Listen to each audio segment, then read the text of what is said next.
out, Ray.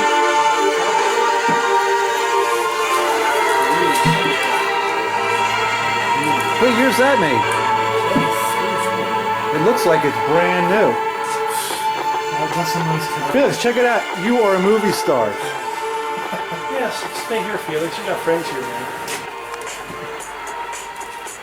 So Felix, you might not know, but we're Ray's a movie star too. We're shooting and uploading one tech video every week.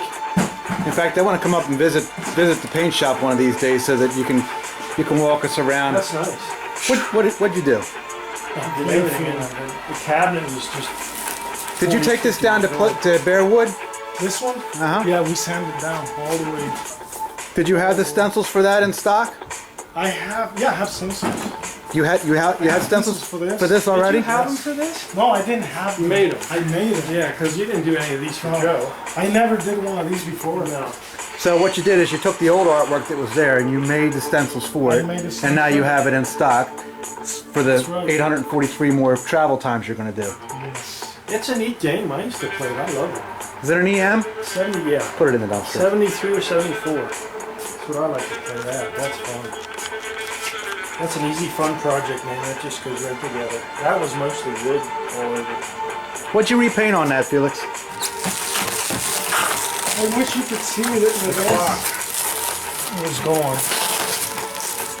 All this was gone. All this was really ugly. And I think these letters here and part of this. But this was really, really bad. All that. Bare wood, I remember here. So you hand painted this like the special in there and all that stuff? Yep. It was all wood. It's upside down. Can we do this? Watch this. Woo! That was all wood, man. That's neat. I enjoy building that. I like it. We're just going to do the ends, right? I thought I had pictures of that, but I have them in my camera. I have pictures before.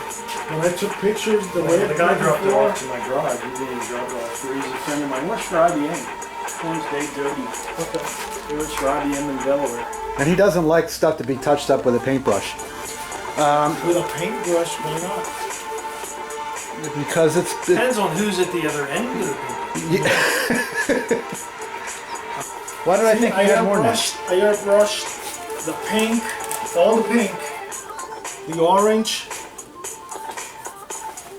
and a part of this color I airbrushed. The rest was by hand. Touched up by hand. Yeah. Nice. And the white, all this is by hand. Yeah, you missed the joke. The joke was about painting cabinets. TNT does them with paintbrush. They do it? Yeah, that's how they restore a game with a paintbrush. I'm gonna like to put this back together, man. That's a fun game. Felix, how many cabinets have you repainted? In my in let's say in 10, 11 years? 500, 11 years? Wow. I remember when I used to work for a PA Gaming Warehouse in Lebanon, PA, I used to restore around, I mean, this was like light touch up. Well, yeah, they were. Some of them were. Yeah, they were primarily more like a TNT operation. Yeah, they were a production shop. By that time, I used to touch up maybe 22, 25 cabinets every 2 weeks. It was light touch up. Right. But doing it like this, I can say like maybe a cabinet per week. You know, it takes. You've been doing them for Ray for what, 5, 6 years now? Yeah. And of course, everybody's bringing them to you. I have a couple of customers from Virginia, North Carolina, Ohio, West Virginia, Maryland.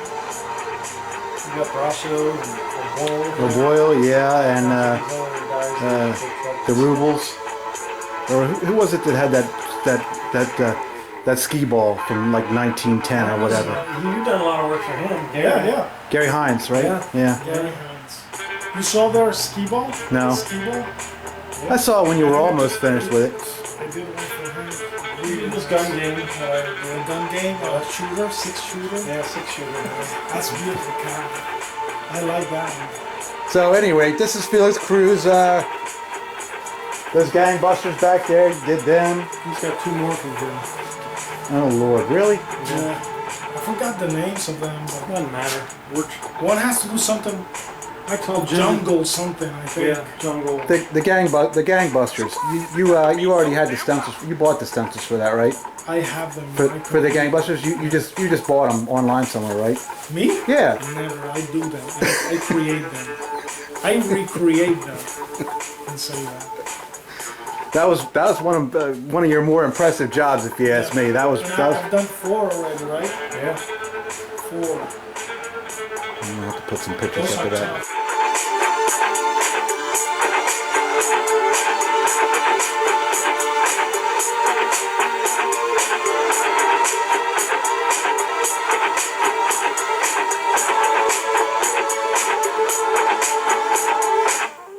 So Felix, we're going to take a trip up to the shop and we're going to take a walk through your paint shop and you're going to give us we're not going to give away too much in the way of tricks and tips because we don't want to. Well, you know what? It's so the tip and trick is it's a lot of work. Yes. That's the tip and trick. The technique comes out of the hand of the artist, not the what paint you buy. Yeah. Good luck. Yeah, we can come up, Felix. I can bring them up. That'd be cool. I think people would like to see that. I could bring the Joker Pokers up. I don't know. Would people like to see that? Yeah, but in 1 or 2 weeks. Yeah, 2 weeks. Yeah. Jimmy bought 2. This was really ugly. What is this game, Ray? This is head-to-head. What year is this? Italian tin, probably 60s, 50s. Culture Italian. Yeah. I would say probably 60s. How can you describe like the surface? How was it? The Shot. paint, remember? Yeah, those lines. It was weathered. It was checkering badly because of moisture and such. Yeah, no, he had to redo all the green and leave the players alone. All the green was checkered. It was striped. It was lifted. The only guy I had to touch up was this one because it had the flipper. Well, you know, he didn't mind if you had to touch him up. He was just Yeah. trying to save you a lot of detail work. But the green was what made this objectionable. Now this is. But when I started sanding out everything before I start painting, all those little cracks when you go They like come up. sanding, they go away. But then you take out a little paint. So I had to touch up most of their pants, some of the red shirts, something, you know. I touched up some of them. Darn near do the whole thing And from I did scratch. the whole thing here, the white, I did everything. Because it was gone in some areas. Yeah, that's probably 60s. Looking at the game, and I know it's old because it has Jones plugs. It has Jones plugs, so it's probably 60s. Well, Ray, add that to the pile of stuff we got to do around here. Yeah, the cabinet's done. It's just playfield parts are stripped. Jimmy bought 2 Joker pokers. Those aren't his? Jim O'Boyle? No, Jimmy. Oh, Jim. Jim. What's he going to do with them? I don't know. One for him and one for sale? He just bought them because they were the right price and he didn't want the suckers up the road to get them. Yeah, the one he got for. I think he got one for $100 and the other one for $150. Imagine that. Wow. That's a nice game. I always thought it was Joe used to sell a lot of them, didn't he? I mean, remember we couldn't keep them in stock. Can you put Joker Poker on free play? Yeah. Okay. Yeah, it's a System 1. You put the Nightwolf board in it. Let me tell you what those guys do. When it looks like it's a little bit too complicated, They paint in a solid color? black. I've seen it. Wow, he got that one unprompted, right? Wow. Yeah. Black is it. They paint in black. Oh boy. Do the best they can, yeah. Yeah, no they don't. Did I show you the touch-up job they did on an Elvira Party Monsters? That's a playfield. Don't tell me that's a playfield. You've done them before for Joe. Like that? No, not like that. Where'd you get that at? How can people do that? With a can of black paint and some tape. How can people do that? Something like that. And then take a picture of it. Yeah. Yeah, they're proud of it. Wow. Remember the one that came in where the head was burnt because of the flasher stuck on and you had to paint the face again? The whole face. It was gone. It had locked on flashers and it melted the thing. I still have pictures of that. Yeah, one. that plus that other one you did that melted that East Game hook. It melted the whole The hook. insert came out. Wow. Yeah, I remember those in particular jobs were a lot of work. Man. When I did one day, I did a diner, Mm-hmm. and I had to took all those inserts, their faces, Yeah. out, clean, and then put Reset them because back. they were lifting. And they had a mylar on top too, Yeah. but that came out nice too. I try. Yeah, well, it's not like well, it's an artist's talent. It's not. There is no perfect, and there is no manual on. Well, each one that comes in has got its own specific set of problems. Yeah. And Everyone you is different. and you just apply your experience to it. You need the experience on this stuff though, not furniture, and not paintings. You need experience on this to know how to finish it, because this is different than paintings or any other type of artwork that has pigment on it. You need to know coin op. Yeah, and then you get into like the specs and the webbing on like a Spider-Man and. Yeah. Well, yeah, and then you get into the effects of the cabinet to where the original cabinet had overspray. Overspray here, and- recreate And so all does that. so does this, yeah. That's why this, yeah, that effect. You know. Can you do that with a paintbrush? No, and you'll get a very discreet line, and it will not look right. There's examples of people that try to do it, but Yeah. one of them's out in the abyss, which it looks out of place. It looks like it should be hung on a wall. Which one's The that? artist that Frank had his. Oh yeah, well yeah. I mean, that is what you're going to find, Yeah. not this. You don't find Felix. You don't. You just don't. Well, I keep telling everybody he's the best in the world with these cabinets. Thank you. I mean it. Felix, next Friday, not this Friday, Okay. the following Friday, Okay. Halloween party here. Halloween party here? Halloween party here. Friday? Yeah, Friday night. Okay. Friday night. Adults only though. Can I come back with a costume or anything? Yes, please. Yeah. I'll come as a mummy. So I'll see you guys later Okay. next week. Say goodbye to everybody, or say hello to everybody and goodbye to everybody. All right. See you later. Appreciate you. Thanks, Ray. You're welcome, man.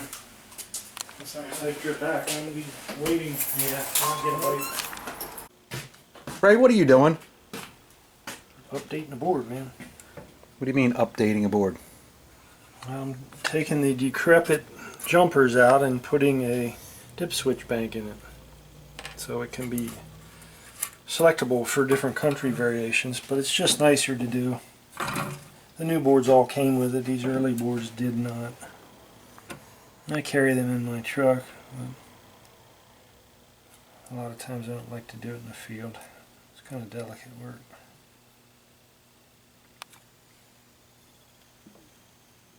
So this was an import that's been here for probably been back, it's an Adams family.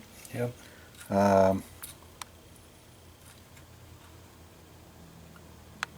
And it was jumpered for, European chip, currency, display and such.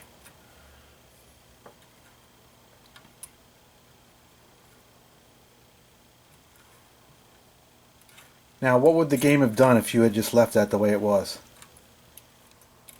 The score is indicated with decimal points as a separator between digits, and the clock is a 24-hour format, and some other gameplay functions, but those are the most of it that you're going to notice.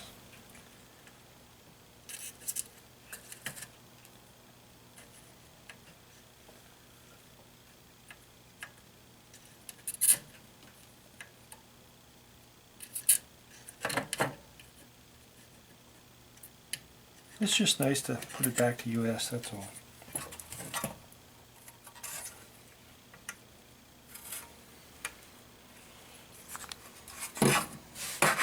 What did it have, level 1 chips in it? Level 2. Updated to level 7. It's just something nice to do, that's all. Don't you think? Yeah. Neat.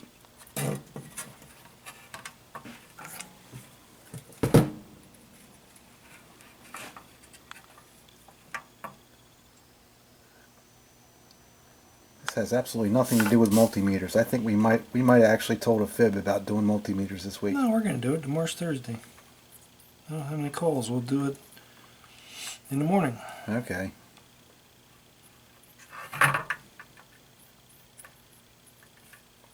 Well, when you go across there, what keeps the solder from jumping from one to the next? Nothing. Yeah. In this case, that is supposed to that's what it's supposed to do there. Oh, that's all in one line? Yeah, that's the common side. Ah, okay. The individual side is here, and yeah, you want to make sure that you. What keeps it from doing that is the green, which is a dielectric paint that's put on the fiber board, because the fiber board is not green by natural color. And then you can fill in these holes because these aren't needed. These are where the jumpers went. Soldering is like welding. It's kind of an art. And then you can use your alcohol to clean it off.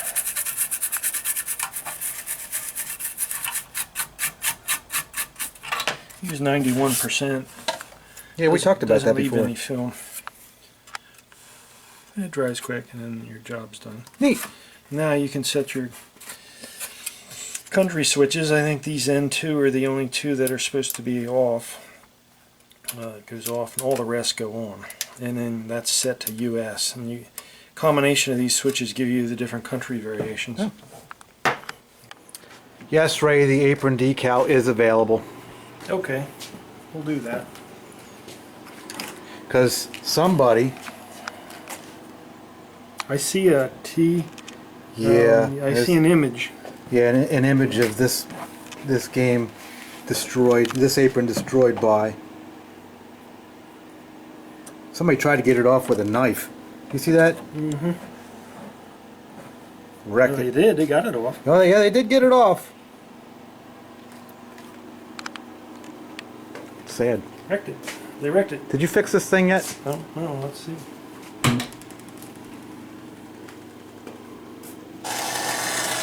Came in with level 2. It's now what? Level 7. What? Did you put lithium batteries in this thing? Yes, I did. You must be tired, because Yeah. you almost blew it on that one. No, well, You know what's nice about these lithium batteries as opposed to the other kind? Is anybody can find those at their local hardware store to replace them. True. Instead of calling somebody who's out of business to send them replacements. Out of business. Did you fix it?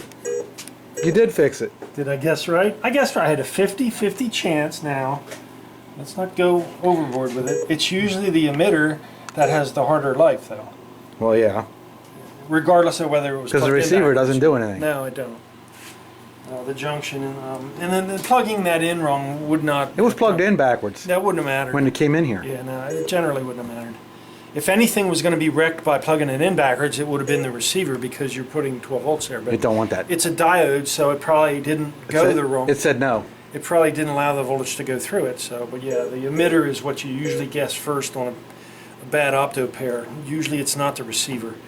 You first generally check to see if they're dirty.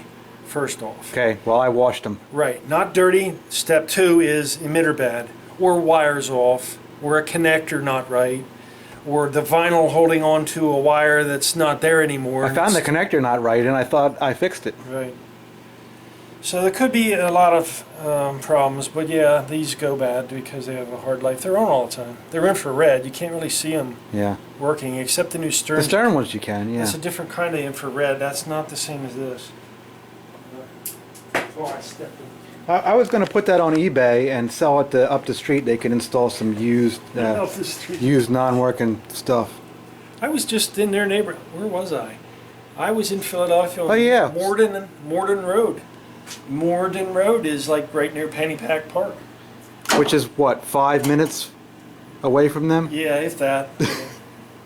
All right. This was from like what, 2 days ago? It was Yeah, not yesterday, but day before. True, that's true. What was the story you told me there? New customer for us.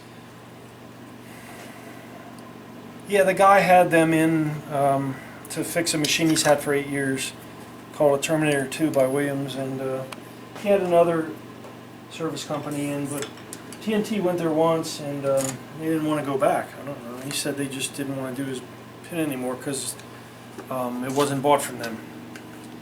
And it's a shame because I asked him, and the only reason he volunteered that story was I said, you should find somebody close for service. I'm Kinda 45, far, yeah. I'm 40 miles away, 42, which isn't that far. But I said, I know you've got somebody close to here, within probably 5 or 6 miles, maybe less, I don't know. But anyway, it's definitely not 40. And he said they wouldn't come out. Frank Zappa. You familiar with Frank Zappa? Yeah. They rush on over and wreck it some more. No, I don't. They rush all over the records.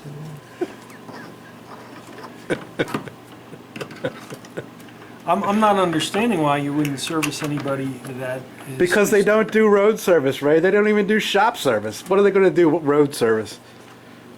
Grimace going to show up in a box truck, pick your game up, come back without boards. You're going to need more than one person to take a machine out of a place like that was. That was a very narrow, old. Well, that's probably why they wouldn't do it, because they don't do road service. 200-pound game going up a narrow flight. Did you ask them if they tried to fix it for them over the phone? No, I didn't. Anyway. Oh, we're going to get in trouble again this week. So you say we're shooting? It's your fault. You did. So you're saying we're actually shooting the tech vid tomorrow? Yeah. All right. Yeah, I gotta go home. That's fine. I got a hot date tomorrow night, so we got to get that done early in the day if we can. All right. All right. Well, this is done except for flipper rebuild. That's what I want to do. And a line cord. I don't really care if it works. Yeah, I'm a line cord. Okay. I got the electronics. Well, this thing ain't gonna win any best to show cosmetic jobs, but No, it's not. it's cleaned up. It's not bad. It's I would say in the grand scheme of things, it's a B. Playfield wear is better than average. Yeah. And the cabinet's not all beat up. The machine's not beat up. And we're gonna have it ready for the Halloween party. Woohoo! Yeah, you did a good job, man. That Yeah. was a dirty piece. About time I do some work around here. That was a dirty machine, man. Well, okay, cool. That's it for today, Ray. I'm right. going home. Why don't you go home too? Ray, I feel like we didn't even go home. I don't think we did. Well, this is the multimeter tech video, Ray. I don't know. I put all that crap we shot last night in the front end of this. I was editing last night, so I got this thing started. So this is maybe in the middle. I don't know. Well, we'll film a few minutes here, and then you can patch it together like you're supposed to when you film things. You know? I'm going to patch it together with drywall. Drywall. We are the drywall guys. Have you ever installed drywall in a pinball machine? That's John Frame, man. Drywall guy. How about a deck screw? Have you ever installed a deck screw in a pinball No, machine? I've seen deck Have you ever taken a deck screw out of a pinball machine? Yeah. Have you ever taken a deck screw out of a pinball machine with a sticker on the apron? Yeah. Ooh. Okay, we're back in the shop. Here's the T2 playfield. It's out of a unit that we're restoring. Really, it's a salvage job on a barely salvageable pin. You know, some pins that you go out, local people call you, right? They say, you know, I want to get rid of this pin. Will you come, you know, take it away or give me $50 for it? And you show up and one of two things is either wrong with it. Either it's in a barn or it's got this sticker on it. Yeah. The local curse. And right from a glance you can see that it's just nothing but problems. Wrong screw here. There's a deck screw there. In fact, Greg, would you take that apron off of there?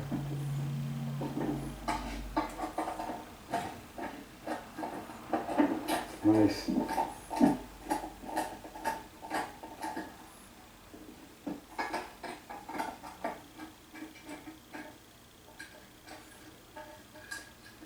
Of course, once it has this sticker on here, you can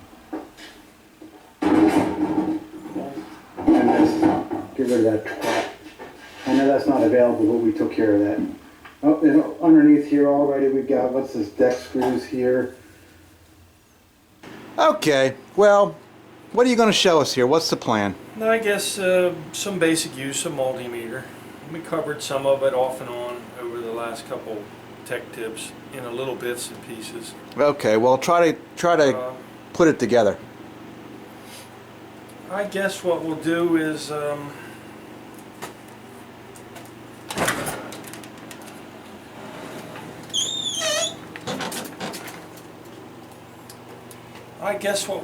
show people use of the ohm setting here.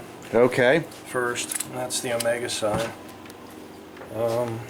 It indicates a resistance measurement. You can measure resistance by taking a component out of the circuit, which is how you should, because you'll measure the rest of the circuit if you don't.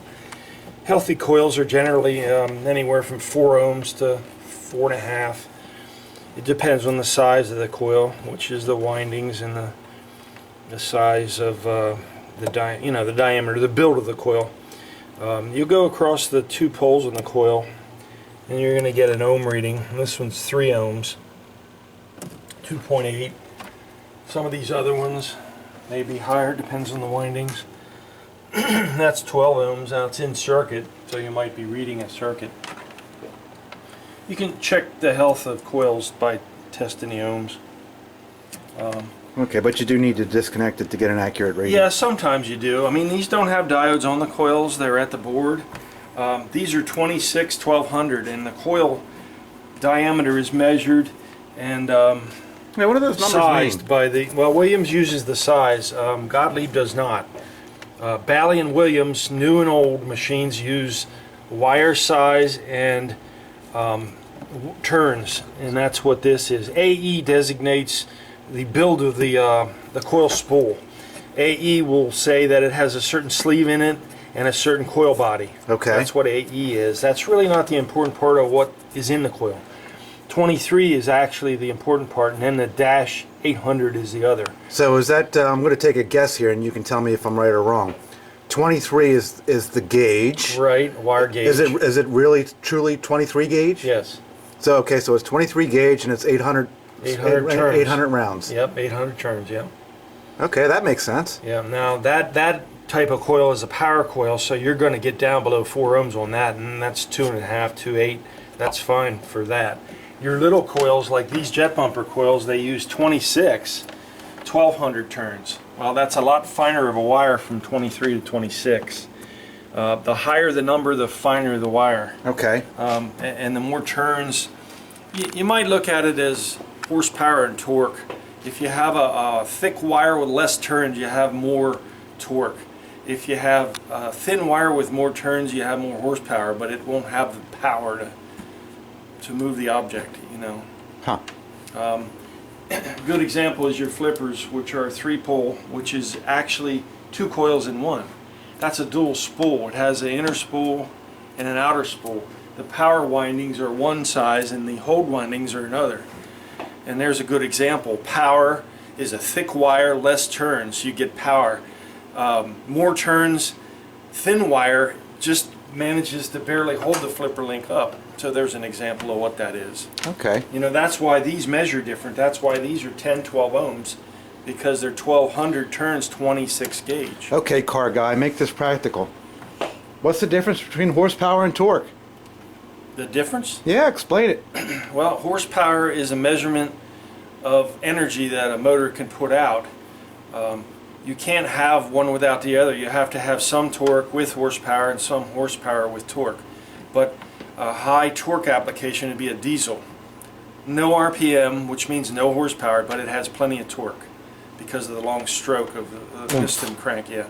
4-cylinder, short stroke motor with the turbo on it. That's an example of high RPM, 8,000 RPM, whatever, 7. But you have horsepower but little torque. It's sort of like a fan motor. it spins fast, but you could almost stop it if you could, you know, put your hand on the part that wouldn't cut it doesn't you. have The center spindle. Right, it doesn't have much. It doesn't have, no, it has horsepower, but it doesn't have torque. So that's an example of it. And that's the same thing with electronics. But ohm reading is done on the meter in that position. Your race car, how much horsepower? About 600. That's it? Yeah. That was a lot back in the day, though, wasn't it? Yeah, it was. Yeah. No, nowadays you're. I mean, your production car is off the line. Yeah. Well, technology brings more power. If I was to continue and build more onto my car, I could get it over 1,000 because I do have alcohol fuel injection. I've got aluminum heads to put on. We're gonna dust that thing off next season, Ray. Yeah. We're gonna take a vacation from the pinball and just go do that for a while. It's a fun aside. You got to mix it up. You can't do this all day long and all night for hobby. You mix it up. Yeah. Need a break. Yeah. It's why I got into this as a hobby during my original career, which was office equipment. This was a diversion. It was different. But to do it constantly it wears on you. Yeah. So you got to change it up. That's why I like the car thing. Well, your customer base and the product that you service, it has a natural built-in change up. Because here we're standing with an Adams family, and right behind you is a pair of choppers that are 50 years old, or totally different. Yeah. So that keeps you on your toes. Yeah. All right. So we measured ohms in a coil. Do you measure ohms on anything else? Yeah, you can measure ohms on a motor, which is here, a little DC 12-volt motor. You can get the health of the motor. And that's about what they should be, around 30 ohms for a small motor. If you rotate that motor, the ohms will go up and down because you're measuring the different spots on the armature. Okay, 2 questions here over what we've covered already. Knocker motors, such as this one that's inside the cabinet on an Adams. Knocker coil, yeah. Why does it seem like I've seen them fail more often than other coils? Where they lock on or melt, or what causes that to happen? Am I off base on that? Yeah, well, no. Coils fail in certain locations, probably because they're used more often in the game. But see, the knocker coil's not. Yeah, no. That could be a function of. Am I off base thinking that I see them fail a lot? No, they do fail a lot, and I would imagine because it's a power coil. I really don't have a comment on that as far as failure. I see chimes coils fail a lot on EMs because the switch that trips them sticks. Right. Or a rubber is too tight on a chime switch on the playfield. That'll cause it. Right. But as far as a knocker on a electronic, you game, would think they're used so generally seldom. are always burned up in the head. Burned up in the head. Yeah. Okay, well, there's a question we don't know the answer to. Hey, Arcade Russ or whoever else out there, submit your theory on that, because you know, you see it certainly more than I do, but I've seen enough to say, wow, you know, why are these knocker coils melted and locked on and locked up? And it could be that the coil was taken out of another area and substituted for a part needed. At design failure, maybe? No.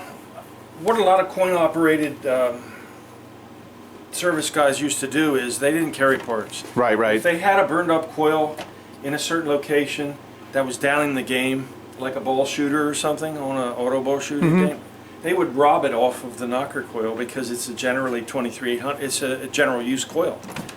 I've seen it. So that's how a lot of bad ones end up there. Not because of what. They got swapped out. They got swapped out. I'm serious. That's to answer your question. That is probably what. That's your theory, huh? Yeah, it's probably more. Oh my!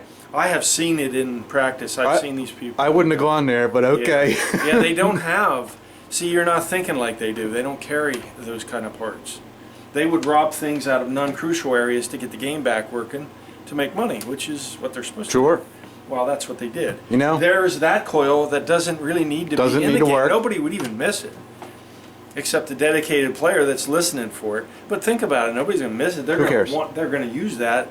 Suppose they have a jet bumper. They want to burned out and locked on, or a sling, you know, that won't down the game, but it's a main feature, and somebody might call. Okay, Yeah, I'm gonna endorse your theory here, Ray. You remember the last items we had, the one we got from Keith? Yeah, yeah. Where that whole assembly was just straight up missing. Like, Yeah. why would that be missing? Right. Well, that supports what you just said. Yeah, they take them out. I'm rolling with that.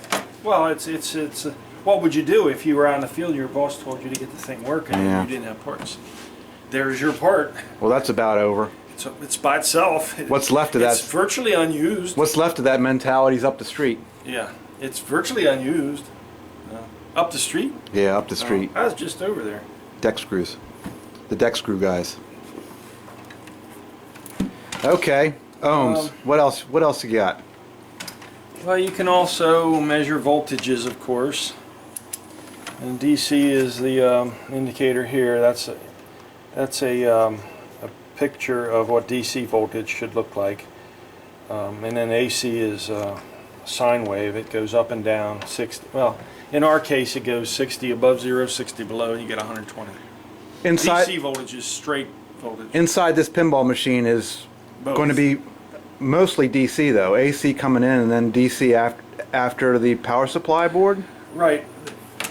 There's both. You've got general illumination lamps, which are alternating current lamps, and then you've got DC for some of your other functions, and they mix both. Okay. You know, optos are DC volts. You know,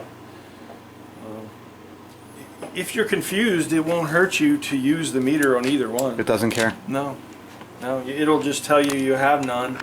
Go to here and you'll have it. If you set it for AC, measure AC, and don't have it, then you're in the wrong voltage. It won't hurt your meter, any meter. So, and sometimes it's a way to find a failing power supply, because power supplies take alternating current and they have a bridge rectifier to convert the alternating current to direct current. And you lose a volt or two in the process or whatever, it depends how efficient your bridge is, but then you have to step down that current to a usable voltage for the rest of the machine. When a power supply fails, it leaks AC current into the direct current line. The bridge don't work anymore. And that's why they use filter capacitors. That's supposed to smooth that out. Well, when the cap fails and the bridge gets noisy and some other things fail, and there you get alternating current coming out onto the DC line, which is a 5 volts, which is your logic. Your MPU says what? It won't turn on. Yeah, it locks up. It just sits there. You'll have the 5 volt light on your board, and you'll think, well, why isn't it working? I got 5 volts. The light says so. The LED. This is the common failure on actually this generation of machine. Yeah. Where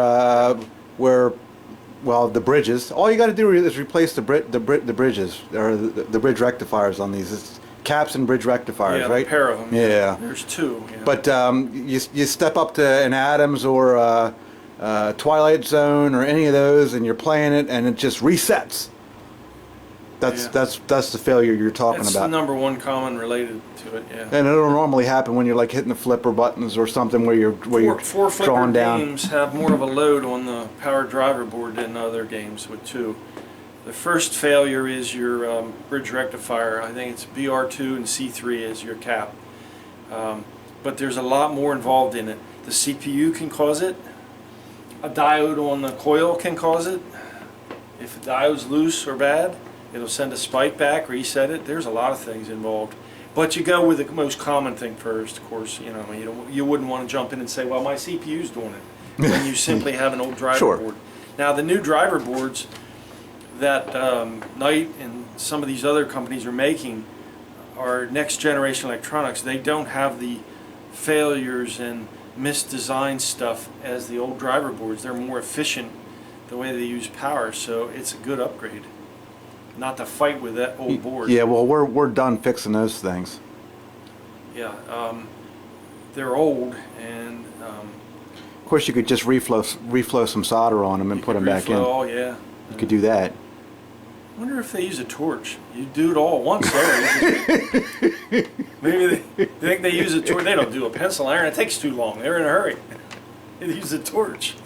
You'd have to hold the board right so the components would fall off, though. You'd have to underneath it with a propane torch, or put it on a gas grill.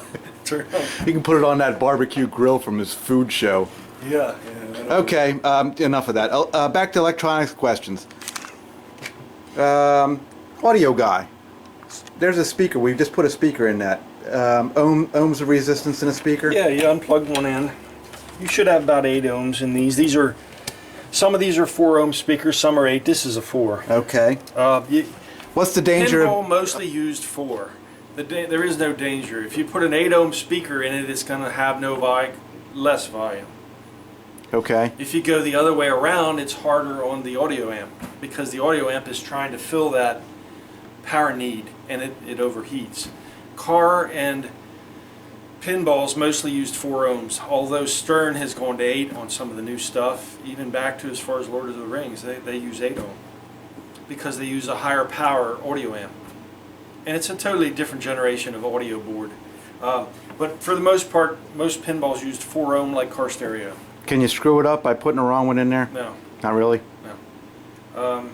Like I said, if you put a 1 ohm speaker in there, you're going to get more volume with less drive out of your adjustment. But it makes the audio amp work hotter. If you're an audiophile, that is the way you make a high-powered, noisy stereo out of something less expensive. You take your 8 ohms and you put them in series, and now you've got 8 ohms going down to 1 ohm. Well, there's no resistance there, right? So it wants more current, more voltage out of the amp. That's what goes to a speaker, by the way, voltage. It's not a signal, it's voltage. Anyway, that gives you the power. So the less ohms you have at your speaker part where it hooks up to your amplifier, the more power you get, the more volume you get. Okay. You know, but it's more dangerous because you overheat your audio amp. Pinball. And that stuff was chintzy to begin with. Yeah. You know, if you have good stereo equipment, you can run down to 1 ohm and it won't hurt. These wall boxes we got for NSMs here, these ES6s, yeah, you can run them down to 1 ohm. That's how that's a quality stereo amp in there. Now, if you run at 8 ohms, you don't have the noise and you don't have the power, but then it runs a lot cooler and it'll last a lot longer, but you can go down to 1 ohm.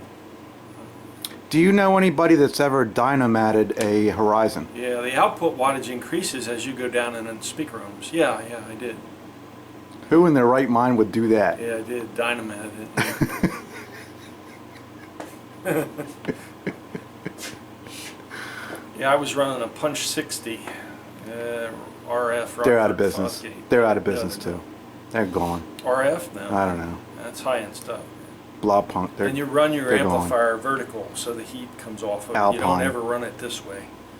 They probably all come out of the same plant in China now. Maybe. Rockford Fosgate made some nice stuff, man. I had 2 amps actually. I had that and another amp. And then I had a crossover and an Alpine head. Yeah, I had it done it up. The most important change I ever did though was the dynamatting of the car. It made the sound resonance dead. I don't think anybody does that anymore, Ray. I don't know. Dynamat, they're out of business. Most cars have, undercoating, which is a sound deadening material, but the dynamatting made a heck of a difference inside. What's that got to do with pinball? Well, look, the sound that's in a pinball is only going to be as good as the cabinet because it's wood, it resonates, it has an echo to it. Sure. Capcom was one of the very few companies that ever paid attention to sound quality, and they actually made a sound box for their. Yeah, the speakers in the head are they're in enclosures. That makes a difference. It does. It captures the sound and it has to come out forward instead of scattering throughout the whole cabinet. If you put this speaker in a box here, this would sound a lot better because it would all come out of the cabinet instead of scattering in here and trying to fill this void up. Yeah. Use your sound power. And we're rolling with the punches as far as that's concerned too. Pinball Pro came out and we were all over that. That was great. Yeah.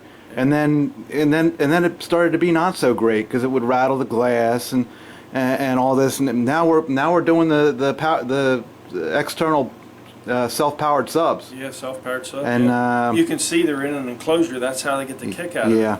Very tight, heavy enclosure. So it's not really an attachment to it's external. So, but easy to install. If you're an audiophile and you follow quality high-end car stereo or home stereo over the years, the best speaker cabinet is made out of what? That's the tech question. Okay, well then I won't give I want to see who's made out of what. I won't give the answer. don't. Yeah, you know it, don't you? Yeah, you do. I have no clue. Okay. There was a company in Germany and years ago that actually did make it, and they sold them to people that were nutty enough to want them. Birch. I don't know. No, man. No. That's the question. Let's see if anybody knows it. Okay. Ray's throwing down. Yeah. I want to see if anybody's an audiophile. You need to have and be a little bit of everything to comprehend what these things are. It helps. You know, a little bit of knowledge of cars and stereos and voltage. I mean everything. A little bit of everything to really understand what this is and appreciate it, because these are neat devices. And you got to also understand when they manufacture stuff like this, whether it was in the 90s or 50s or 60s, a group of people did this, not a few people. Right. A large body. Large team. Yeah.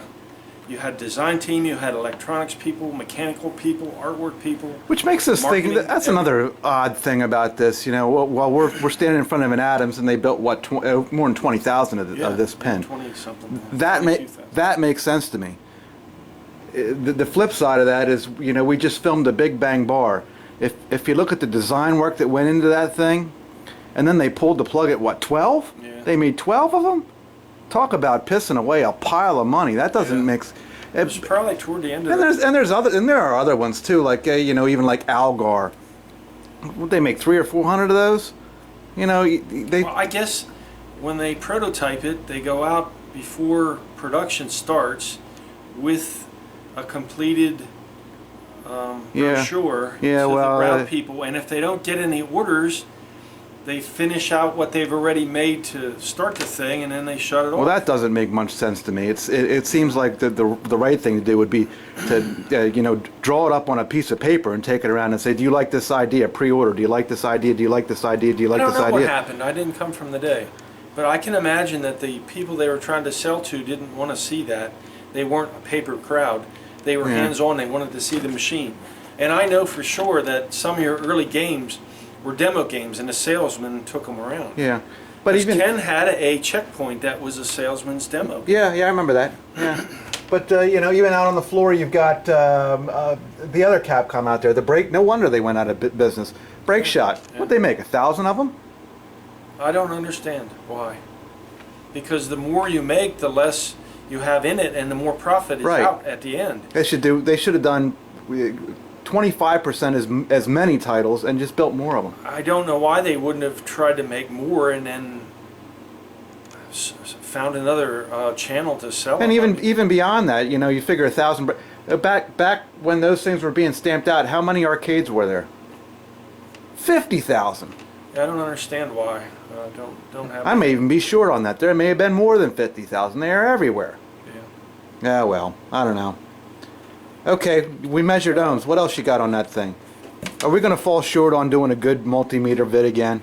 I don't know. You be the judge. Yeah. First off, multimeter and any kind of measuring device in electronics, you first have to have an understanding of what you're measuring and what it is. You're not going to use this and understand what it's saying to you with digits coming off of it if you don't understand what you're measuring. You have to understand what you're using. You have to understand what voltage is, what the difference is between direct current, alternating current. You don't just jump in and say, well, I'm going to use a meter. If you don't understand what you're measuring and how it works, then this is useless. Useless, yeah. Might as well not even have it, don't even use it. Just go on somebody's website and say, okay, they say if that don't work, replace a coil. Guess at it. This is not a simple thing to interpret from the standpoint of if you don't know what you're measuring or how it works, then this isn't going to help. And it won't help you. even beyond that in practical application, and I watched you do this last night on this pin, and you do this out in the field non-stop, and that is, don't test anything for real. If it's old and it's suspect, throw it the hell out. Yeah, it's cheap to replace. Because you're going to offset your cost in labor time anyway. Experience is the only thing that's going to give you the ease of repairing anything. Like the opto that was bad. I generally know that the emitter has got a harder life than the receiver. And what are you going to do? Spend an hour testing those optos? You can get your meter out and you could test the optos through the plugs. But why? But why if you know or got a good idea? Now if your part is hard to get out, Sure. okay, there are extenuating circumstances. If the part's hard to get out, it's expensive, you'd want to go to the trouble to do this and interpret what you need to do first. Right. If it's a cheap, easy to get to part, why waste the time? Don't even get it out. And you know what? So what? It tests good. Hey, you may be having a Halloween party a week later. It tested good. It was working, but I didn't replace it because it tested good. Well, it just failed. It's 20-some years old. Electronics also have a habit of testing good static. Sure. And not during use. Now, what I mean by static is without any energy applied to it, just with the voltage out of the meter, which is a 9-volt battery. Yeah, well, we were talking about that when we were showing your Williams test bench. You can get a good test. Yeah. Even under load there, you can get a good test. Slight load, yeah. But in a machine, won't work, or it'll fail. Yeah. Especially transistors. They are temperamental that way. And a transistor is nothing more than a series of diodes placed certain ways. That's what makes transistors. That's actually what makes an integrated circuit. More diodes placed certain ways. So there's nothing mystic about a transistor, or it's just simply a buildup of diodes. And it's a buildup of diodes that work different ways, pass voltage at certain points. They're rated for certain current. So any integrated circuit is, with the limited use of this stuff, it's not a computer. It's just a series of diodes. So that's your most important check to find. Diode check. Yeah, diode check, which is this symbol. It's probably the white one. This is capacitor symbol. It's probably one of the most important diagnostic tools on a meter if you're looking at to repair a machine, is the diode check. Okay, you see failed diodes everywhere. Yeah. Bad diode. They took diodes off the coils because they tend to vibrate and break loose, and they put them back. They put them on the board, yeah. Yeah, the earlier machines, they left them here. Well, they're at the flipper. They left them on the coils because it's a power area. They don't want the spike going back that far because it might be harder by the time it gets back through the wiring. So these are, well, as you can see by the size, yeah, they're higher power. That's why they left them there. They never took them off here. Okay, the diode, the banded end is which? It's banded. What's the direction there? The banded end is the one with the white stripe, and that's the anode, and then the cathode is the other end. Okay, so it flows towards the banded end or away from it? I think it flows. You know, I forget. Uh-oh. Where's your coffee? No, there it is. Time for a coffee break. We're going to study and be back because I need coffee too. Okay, I had a shot of coffee, Ray. That was about a 2-second break. What do you got there? Well, it's a lamp holder. It's a 3-pole lamp holder. This pole just serves to hold the diode. There's nothing, the wiring goes to it, but it doesn't conduct to here or to the core. It's just a mount. Right, it's just a mount. Voltage will flow from the band to here, and then that will light the light because you've got 6 volts here and then your other voltage here, and that makes your current. Because this is the conductor and that's a conductor, so this is just a holder. And then your wires mount here, and the reason they put a diode is to keep current from going back. So current will not go back toward the band, it goes through the band and to the open end. Okay. That's how a diode works. And it acts as a clamp. If you don't have it, and you put this directly to here, because this is an inert pole, of course, then you're going to have bleed. You'll have this thing not ever shutting off. It'll power down some, but and it'll share with everything else in the circuit. Ghosting or whatever you guys want to call it. Oh yeah, that ghosting thing, yeah. Anyway, that's how diode conducts, and if you understand that, then you can find bad ones. Ghosting is caused by a leaking diode somewhere. Yeah, they can leak. Now a diode can leak, yeah, good point. It cannot clamp totally like it's supposed to, because diodes clamp totally. They don't allow anything to go through. Zero, nothing at all. Now, if they leak, then that's bad. They don't get hot. When they totally go bad, sometimes they'll blow up. So is diode check? Is it realistically or practically? Yeah. Is it a continuity test or? Of sorts. The only thing that you're not doing is when you use continuity of a meter, you're not injecting voltage. Diode check, you're injecting voltage. Okay. To make it work. So it's similar, but right. So when you're well, go ahead and show that test. Little diodes like this. This is probably a 1N 4007 or 4004, which is a 1 amp or 3 amp diode. They have a health of about 0.5 to 0.6 on this meter. First off, diode check. A short is going to be 0. Okay. Yeah. With a beep. Yeah, with a beep. That means it's bad because they put that into the diode check to if you're not wanting to look at your meter and you're in there checking 100 things, you want to hear keep glancing, you want to hear it. So your health of the diode is done here, and that's a junction of 540. Little diodes, 0.5 to 0.6 is a good one. Okay. Bigger power diodes, the bigger the amperage of a diode is, the less the reading's going to be. Some of your power diodes, like 5 amperes or 10s, they're going to go down to 0.4. Okay. And then there's a tolerance, and then if you can go to a chart, the spec chart for the diode itself, and electronics book like ECG used to make or NTE still makes. It's mostly online. But practically here, what you're looking for is the other end is nothing. Is a nothing. Right, is a nothing across it. So that means I'm trying to force current through the wrong way. If you show anything there, it's going bad. Right. And now I'm putting the voltage through this way, and that's why I'm getting... Get a reading one way and not the other. Right. You get a reading both ways, you're bad. Yeah. And you'll get a similar reading both ways on generally failed diodes. Like a failing diode would be 0.185, let's say, 0.185.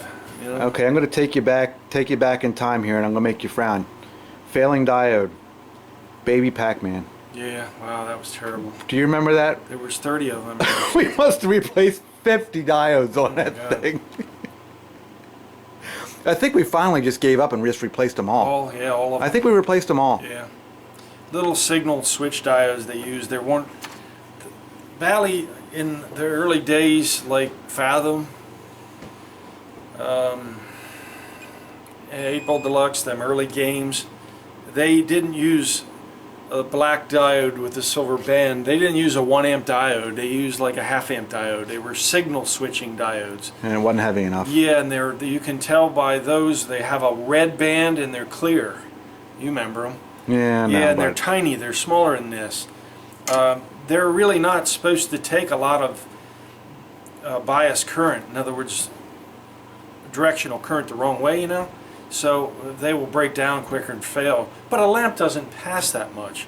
But these guys, when they started doing their switches and their lamps, they all used the big ones. They didn't want that failure. Yeah, but still 20 years later, you're still seeing it, but you're not right. Seeing it in bunches like we did on that one. That was ridiculous. That machine actually made the term of endearment bad diode. That thing was ridiculous. Diode. You got to go? I got to take Ray to class, and I'll be right back. Okay, we're cutting. I'm going to finish my coffee, and we'll be back shortly. Yep, and we're going to get into measuring amperage. I'm excited. I don't think anybody out there knows how to measure amperage. Can you measure amperage with a phone? No. Nobody knows what that means and how to measure it. I've had techs not know. I'm thinking, how could you not know how to measure amperage? It's an important function of knowing what you're doing here. The most I ever got out of most techs was, well, I blew a fuse, so I put a bigger one in, or I put another one in, and it keep blowing. Why would... Now, the real tricky tech doesn't use a glass fuse to make it blow again. He uses a circuit breaker. Yeah, which is pretty neat. We showed that before. But you still are not understanding what you're doing. You must know what it's tripping, what load, who, what, where, when, why. Yeah, and amperage is going to show you that. You have to know how to measure amperage. And I'll show people how to measure inrush amperage. Okay. I'll show you what that means. Now, all the HVAC guys, they'll know what that means because they have to know. It's their job.